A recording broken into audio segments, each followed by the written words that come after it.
Welcome to Good Morning Football. You saw that. It's Whiteboard Wednesday, presented to you by Ram Trucks. So many storylines is the best way to do them. It's my favorite day of the week here on Good Morning Football. So, guys, let's talk about the 2020 draft. It came and it went. There's still so many questions that we have to answer, some that are making us scratch our heads here before the upcoming season kicks off eventually. The biggest mystery you want solved next season is what? Nate?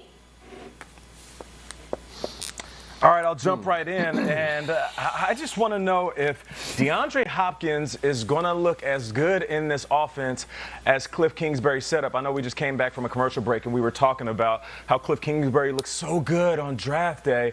Well, how about D-Hop? I know we're all excited, and the trade happened, and we're like, what? D-Hop to the Cardinals? So, for me, I just want to know if the setup is going to look the same. Is he going to flow within the offense? Is he going to look good next to Larry Fitzgerald? Is he going to look great in that jersey as we're looking at it right now? I feel like this is going to be the ultimate question this year because let's just be realistic. This could work, or it can go bad.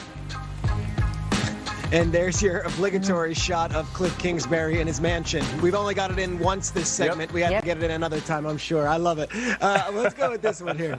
I don't know about you guys, but those 3 days of the draft were my favorite 3 days in months. And it just felt completely normal. It felt fun. It felt like, so my question is, same. How can I feel that way again? It's when and where is that kickoff game? On May 9th, we're supposedly getting the schedule. And I know there's contingency plans. I don't know. I'm having trouble with the camera. Okay, how's this? When and where is that kickoff game? Because I'll tell you guys, I will pack my bags immediately when I find out. I will start the walk and I will walk there. I need football that badly. I will be so excited to know that they're actually kicking off with fans, without fans, in a dome, in a non-dome. I don't know where it is. I would love to see and know when we are starting this football season because I cannot wait to see some actual action. Peter's going to walk across country to Las Vegas like he's in the stand. All right, this is the greatest mystery of our time, and follow me on this. All right, what was the Burleson Blizzard? Yeah. What am I talking about? Yesterday during the Good Morning Football program, Nate Burleson is going on and on comparing Patrick Mahomes to Magic Johnson. It was great. After the segment, tweets start coming in from you, the viewer, and they're very strange. Let's just take a quick look at these. Tweets, among many, say, Nate needs to dust. So many dust bunnies flying around on the screen, I can't stop watching. Will Nate inhale one? Next tweet. You have so much dust or glitter floating in your camera. Get a face mask, bro. So what could they possibly be talking about? I'm going to roll the clip here. Watch Nate's face and head. It ain't exactly subtle. Roll it. He'll throw a full-length court alley-oop, and it'd be perfectly placed. That's like Pat Mahomes. And not to mention, Magic Johnson was one of the best no-look passers of all time. Pat Mahomes actually pulled that off in a game while he had a collapsing pocket and defenders everywhere. So Pat Mahomes, because he is so intellectual and because he has such great vision, I believe he's more like this day and age Magic Johnson than he is Michael Jordan. Whoa. What was that? I think it's Oda Mae Kyle, Brown. It's not dust. It's not dust, Kyle. It actually is glitter. Someone was right. I was watching the movie Hustlers, and glitter from J-Lo's body is still in the room somewhere. That's what it was. Wow. Oh, my God. Hey, baby. Woo! Woo! Wow. Okay. Kyle, what was that noise? Woo! Woo! Yeah. Love it. At Gina Fee with your thoughts. My J-Lo So it was noise. the glitter from Hustlers, the movie, and J-Lo, to answer your question out there. Okay, let's talk about some Patriots news, guys. James Devlin has decided to retire. I worked for this team. I know what an unsung hero who he was in that locker room during those championships, and that's what their coach said. Bill Belichick releasing that statement, and a lot of his teammates chiming in, Julian Edelman, all of them. So the player who you guys would name the unsung hero of the last decade is who? And congratulations to James Devlin, a Super Bowl champion, not once.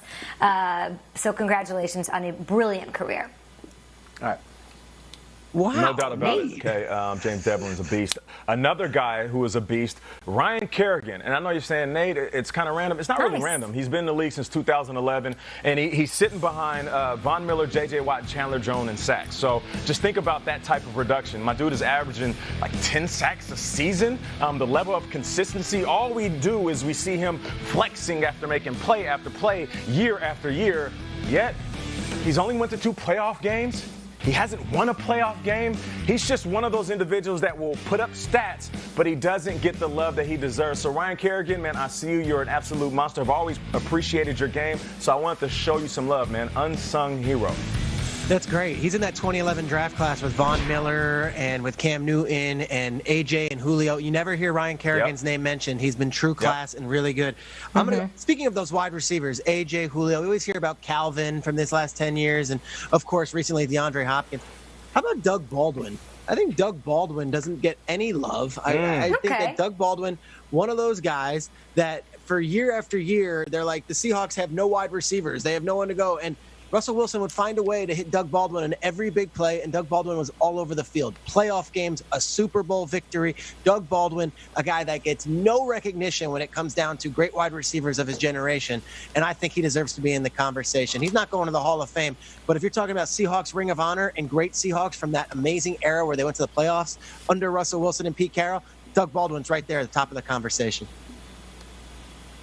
Very well said, Peter. I just want to point out it's the upset of the century. We've gotten this far into the show. Neither Nate nor I have made a joke that Peter's background says McCaffrey White.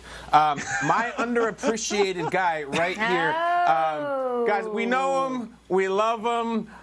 It's Ernie Adams of the New England Patriots, the director of football research. We have talked about this gentleman behind the scenes for years.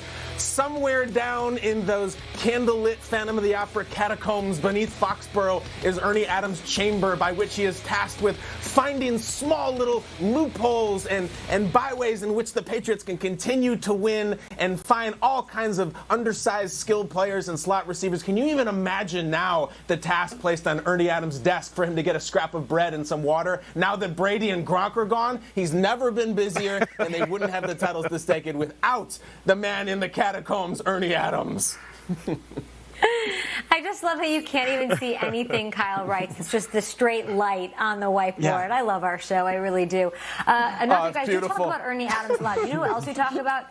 You guys all the time. I don't think a week has gone by in the history of our show where y'all have not mentioned Daniel Day-Lewis. You love him. He turned 63 today. Happy birthday to him. So in his honor, if you could pick one dream role you'd want Daniel Day-Lewis to be cast in, what role would that be? This is a rapid fire question with Nate kicking it off.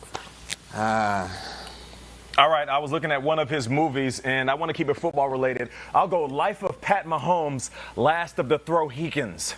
And I feel like he can play Pat Mahomes. You know, Pat Mahomes is light-skinned, so he can pull that off. And, of course, he is one of the last Throwhekins we have in the league. Okay. That's good. That's good. It's a good one there. I'm going to go with this one. As of Sunday, I didn't realize I was as interested in this man's life and backstory than I am now. Phil Jackson is incredible. From this Last Dance movie, we're getting so many different insights on Phil Jackson where he's hallucinating, he's connecting with Dennis Rodman, he's got the Zen going on. Take your shoes off, enjoy practice. Phil Jackson, played by Daniel Day-Lewis. I'm here for it. Last Dance, the movie. The man thought he was a lion on the beach in California.